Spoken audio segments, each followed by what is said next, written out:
Okay, ready? Chronicles of Narnia.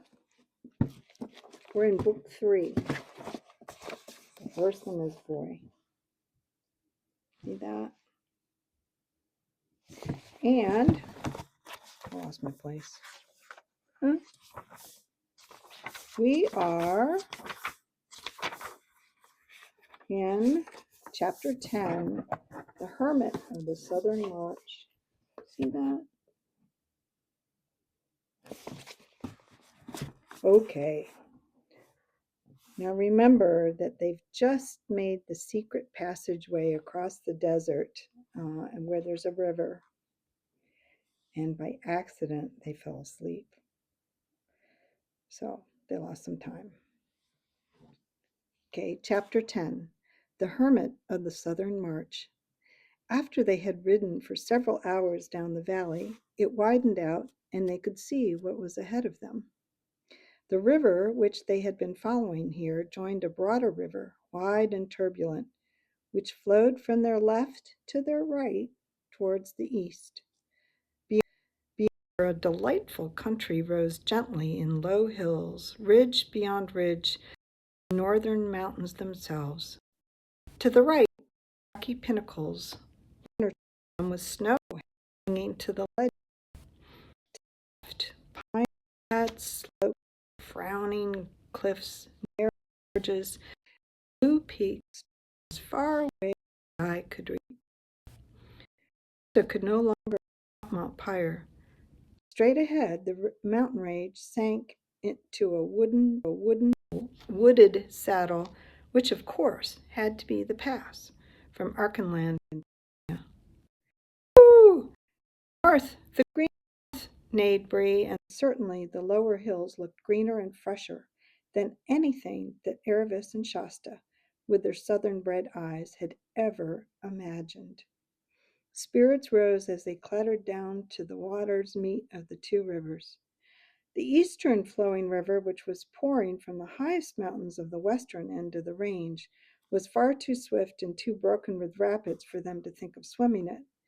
But after some casting about, up and down the bank, they found a place shallow enough to wade. The roar and clatter of water, the great swirl against the horses' fetlocks, the cool, stirring air and the darting dragonflies filled Shasta with a strange excitement. "Friends, we are in Archenland," said Bree proudly as he splashed and churned his way out onto the northern bank. "I think that river we've just crossed is called the Winding Arrow." "I hope we're in time," murmured Hwin. Then they began going up, slowly and zigzagging a good deal, for the hills were steep. It was all open park-like country with no roads or houses in sight. Scattered trees, never thick enough to be a forest, were everywhere. Shasta, who had lived all his life in an almost treeless grassland, had never seen so many or so many kinds.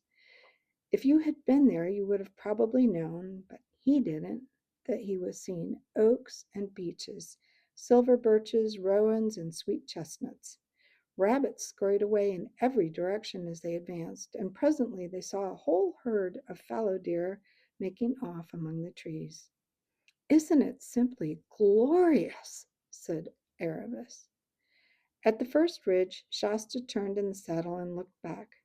There was no sign of Tashbaan. The desert, unbroken except by a narrow green crack down which they had traveled, spread to the horizon. "Hello," he said suddenly. "What's that?" "What's what?" said Bree, turning around. Hwin and Erebus did the same. "That," said Shasta, pointing. "It looks like smoke. Is it a fire?" "Sandstorm, I should say," said Bree. "Not much wind to raise it," said Erebus. "Oh!" exclaimed Hwin. "Look! There are things flashing in it. Look! They're helmets and armor. It's the army. It's Rapidash." "Of course it is," said Hwin. "It's just what I was afraid of. Quick! We must get to Anvard before it." And without another word, she whisked around and began galloping north. Bree tossed his head and did the same. "Come on, Bree, come on," yelled Erebus over her shoulder. The race was very grueling for the horses. As they topped each ridge, they found another valley and another ridge beyond it. And though they knew they were going in more or less the right direction, no one knew how far it was to Anvard. From the top of the second ridge, Shasta looked back again. Instead of a dust cloud well out in the desert, he now saw a black, moving mass, rather like ants, on the far bank of the winding arrow. They were doubtless looking for a ford. "They're on the river!" he yelled wildly. "Quick, quick!" shouted Ervis. "We might as well not have come at all if we don't reach Anvard in time. Gallop, Bree, gallop! Remember you're a war horse." It was all Shasta could do to prevent himself from shouting out similar instructions. The poor chap's doing all he can already, and held his tongue. And certainly both horses were doing, if not all they could, all they thought they could, which is not quite the same thing. Bree had caught up with Wynne, and they thundered side by side over the turf. It didn't look as if Wynne could possibly keep it up much longer. At this moment, everyone's feelings were completely altered by a sound from behind. It was not the sound they had been expecting to hear. The noise of hooves and jingling armor, mixed perhaps with Kellerman battle cries, yet Shasta knew it at once. It was the same snarling roar he had heard that moonlight night when they had first met Erebus and Wynne. Bree knew it too. His eyes gleamed red and his ears lay flat back on his skull, and Bree now discovered that he had not really been going as fast, not quite as fast as he should, or as he could. Shasta felt the change at once. Now they were really going all out. In a few seconds, they were well ahead of Wynne. "That's not fair," thought Shasta. "I did think we'd be safe from lions here." He looked over his shoulder. Everything was only too clear. A huge, tawny creature, its body low to the ground like a cat streaking across the lawn to a tree when a strange dog has got into its garden, was behind them, and it was getting nearer every second and half second. He looked forward again and saw something which he did not take in or even think about. Their way was barred by a smooth green wall about 10 feet high. In the middle of that wall there was a gate, open. In the middle of the gateway stood a tall man, dressed down to his bare feet in a robe colored like autumn leaves, leaning on a straight staff. His beard fell almost to his knees. Shasta saw all this in a glance and looked back. The lion had almost got Wynne now. It was making snaps at her hind legs, and there was no hope now in her foam-flecked, wide-eyed face. "Stop!" bellowed Shasta in Bree's ear. "Must go back. Must help." Bree always said afterward that he never heard or never understood this, and as he was in general a very truthful horse, we must accept his word. Shasta slipped his feet out of the stirrups, slid both legs over the left side, hesitated for one hideous hundredth of a second, and jumped. It hurt horribly and nearly winded him, but before he knew how it hurt him, he was staggering back to help Erebus. He had never done anything like this in his life before and hardly knew why he was doing it now. One of the most terrible noises in the world, a horse's scream, broke from Wynne's lip. Erebus was stooping low over Wynne's neck and seemed to be trying to draw her sword. And now all three, Erebus, Wynne, and the lion, were almost on top of Shasta. Before they reached him, the lion rose on its hind legs, larger than you would have believed a lion could be, and jabbed at Erebus with its right paw. Shasta could see all the terrible claws extended. Erebus screamed and reeled in the saddle. The lion was tearing her shoulders. Shasta, half mad with horror, managed to lurch toward the brute. He had no weapon, not even a stick or a stone. He shouted out idiotically at the lion as one would as a dog. "Go home! Go home!" For a fraction of a second, he was staring right into the wide-opened, raging mouth. Then, to his utter astonishment, the lion, still on its hind legs, checked itself suddenly, turned head over heels, picked itself up, and rushed away. Shasta did not for a moment suppose it had gone for good. He turned and raced for the gate in the green wall, which now, for the first time, he remembered seeing. When, stumbling and nearly fainting, was just entering the gate. Erebus still kept her seat, but her back was covered with blood. "Come in, my daughter, come in," the robed and bearded man was saying, and then, "Come in, my son," as Shasta panted up to him. He heard the gate close behind him, and the bearded stranger was already helping Erebus off her horse. They were in a wide and perfectly circular enclosure, protected by a high wall of green turf. A pool of perfectly still water, so full that the water was almost exactly level with the ground, lay before him. At one end of the pool, completely overshadowing it with its branches, there grew the hugest and the most beautiful tree that Shasta had ever seen.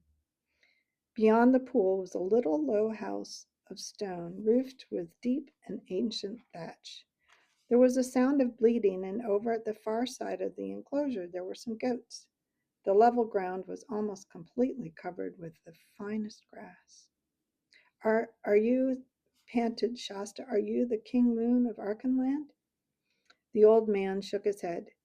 No, he replied in a quiet voice. I am the Hermit of the Southern March. And now, my son, waste no time on questions, but obey. The damsel is wounded, your horses are spent. Rabadash is at this moment finding a ford. If you run now, without a moment's rest, you will still be in time to warn June. Shasta's heart fainted at these words, for he felt he had no strength left, and he writhed inside at what seemed the cruelty and unfairness of the demand. He had not yet learned that if you do one good deed, your reward usually is to do another and a harder one and a better one. But all he said out loud was, "Where is the king?" The hermit turned and pointed with his staff. "Look," he said, "there is another gate, right opposite to the one you entered. Open it and go straight ahead, always straight ahead, over level, over steep, over smooth or rough, over dry or wet. I know by my art that you will find King Loon straight ahead, but run, run, always run." Shasta nodded his head, ran to the northern gate, and disappeared beyond it. Then the hermit took Erebus, whom he had all this time been supporting with his left arm, and half led, half carried her into the house. After a long time he came out again. "Now, cousins," he said to the horses, "it is your turn." Without waiting for an answer, and indeed they were too exhausted to speak, he took the bridles and saddles off both of them. Then he rubbed them down so well that a groom in a king's stable could not have done it better. "There, cousins," he said, "dismiss it all from your minds and be comforted. Here is water and there is grass. You shall have a hot mash when I have milked my other cousins, the goats." "Sir," said Hwin, finding her voice at last, "will the Tarkina live? Has the lion killed her?" "I, who know many present things by my art," replied the hermit with a smile, "have yet little knowledge of things future. Therefore I do not know whether any man or woman or beast in the whole world will be alive when the sun sets tonight. But be of good hope. The damsel is likely to live as long as any of her age." When Erebus came to herself, she found that she was lying on her face on a low bed of extraordinary softness in a cool, bare room with walls of undressed stone. She couldn't understand why she had been laid on her face, but when she tried to turn and felt the hot, burning pains all over her back, she remembered and realized why. She couldn't understand what delightfully springy stuff the bed was made of, because it was made of heather, which is the best bedding, and heather is a thing she had never seen or heard of. The door opened and the hermit entered, carrying a large wooden bowl in his hand. After carefully setting this down, he came to the bedside and asked, "How do you find yourself, my daughter?" "My back is very sore, father," said Erebus, "but there is nothing else wrong with me." He knelt beside her, laid his head on her forehead, and felt her pulse. There is no fever, he said. You will do well. Indeed, there is no reason why you should not get up tomorrow. But now, drink this. He fetched the wooden bowl and held it to her lips. Erebus couldn't help making a face when she tasted it, for goat's milk is rather a shock when you're not used to drinking it. But she was very thirsty and managed to drink it all and felt better when she had finished. Now, my daughter, you may sleep when you wish, said the hermit, for your wounds are washed and dressed, and though they smart, they are no more serious than if they had been the cuts of a whip. It must have been a very strange lion, for instead of catching you out of the saddle and getting his teeth into you, he has only drawn his claws across your back.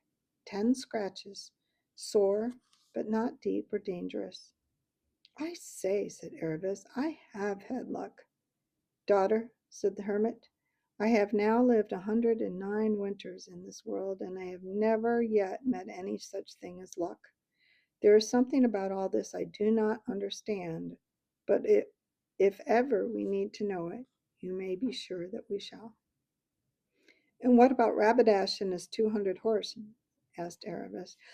They will not pass this way, I think, said the hermit. They must have found a ford by now well to the east of us.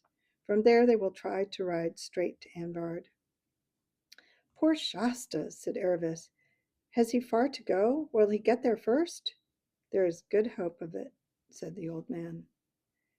Erebus lay down again, on her side this time, and said, Have I been asleep for so long a time it seems to be getting dark?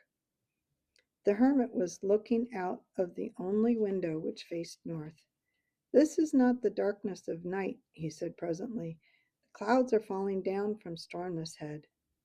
Our foul weather always comes from there in these parts. There will be a thick fog tonight.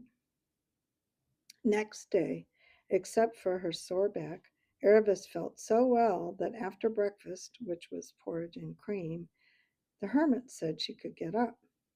And of course she went at once to speak to the horses. The weather had changed, and the whole of the green enclosure was filled like a great green cup with sunlight. It was a very peaceful place, lonely and quiet. Quinn at once trotted across to Erebus and gave her a horse kiss. But where's Bree? Said Erebus, when each had asked after the other's health and sleep. Over there, said Hwin, pointing with her nose to the far side of the circle, and I wish you'd come talk to him. There's something wrong. I can't get a word out of him. They strolled across and found Bree lying with his face toward the wall, and though he must have heard them coming, he never turned his head or spoke a word. Good morning, Bree, said Erebus. How are you doing this morning? Bree muttered something that no one could hear. The hermit says that Shasta probably got to King Loon in time, continued Erebus, so it looks as if all our troubles are over. Narnia at last, Bree. I shall never see Narnia, said Bree in a low voice. Aren't you well, Bree dear?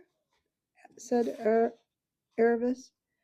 Bree turned round at last, his face mournful as only horses can be. I shall go back to Calormen, he said. What? Said Erebus. Back to slavery? Yes, said Bree. Slavery is all I'm fit for. How can I ever show my face among the free horses of Narnia?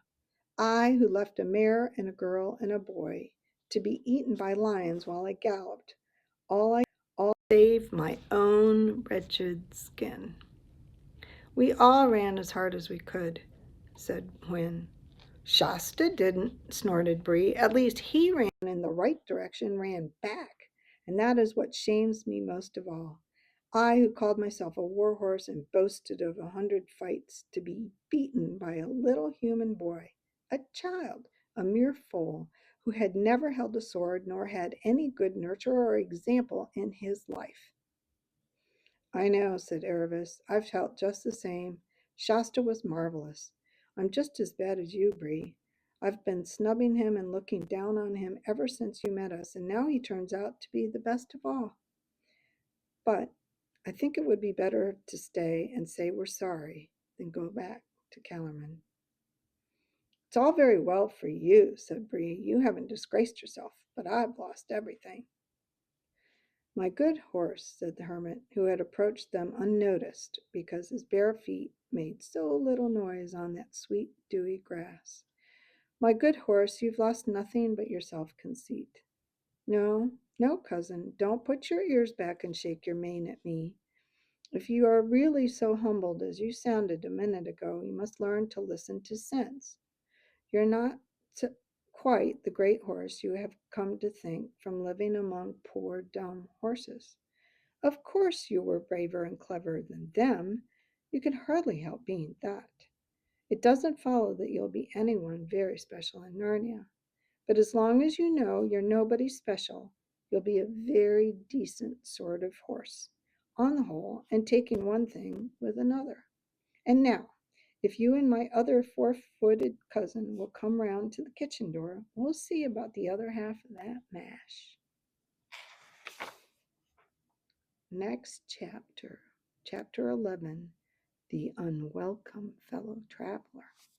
Until then.